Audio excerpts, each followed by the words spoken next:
Welcome to The Moral Compass, the podcast hosted by me, Nomad, a combat veteran, where I take a no-holds-barred approach when looking at conflicts going on around the world. This is the unfiltered truth. I say it like it is, and this podcast will likely offend some people, or maybe a lot of people. Doesn't matter though, I always come back to my own moral compass and core values. Let's jump in with this first episode and discuss something that is controversial but shouldn't be: Israel and Palestine. This conflict has been going on since World War II, and the genocide happening in Palestine is absolutely brutal. As a combat veteran, I have witnessed the brutality of war. And let me tell you, what Israel is doing is barbaric. This is the first time in history that we are being fed nearly live videos of civilians being murdered on a massive scale.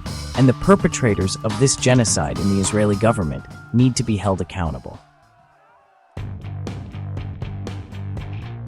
And about the American politicians who support Israel blindly, let me make this absolutely clear. They are traitors to our republic.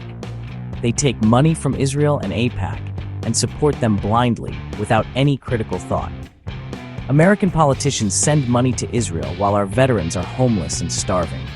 They are literal traitors to our country and republic. Some of them even wear the IDF uniform proudly in Congress. Imagine that, wearing the uniform of a foreign country proudly and serving in US Congress. They are bought and paid for by Israel. But let me explain my own experiences with the Israel Defense Force. Now, I've been deployed to multiple hotspots in the Middle East, Africa, and Afghanistan. When I was in the Middle East, I trained with the IDF, and let me tell you, I was absolutely shocked by their tactics. I remember we were doing room-to-room clearing in this pretend city out in the middle of the desert. We had a competition going with the IDF. So we entered these houses, cleared the rooms by shooting the paper targets and avoiding the civilians. We thought we did well, but the IDF goes in and they obliterate the houses. I'm talking about gunfire everywhere. All the paper targets are down, civilians and enemies alike. Grenades in some of the houses, massive damage, and these IDF soldiers come out celebrating, saying that they won. Let me tell you, me and fellow soldiers were dumbfounded.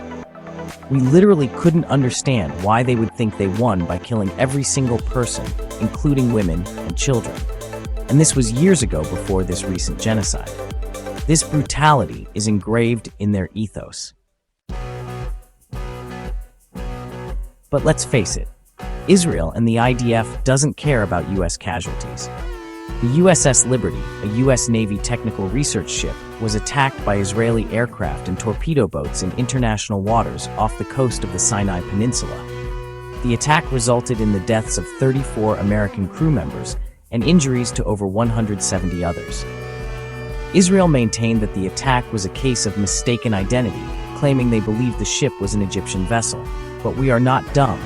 This was an obvious false flag attempt that ended in a blunder. They have never formally apologized, nor will they ever.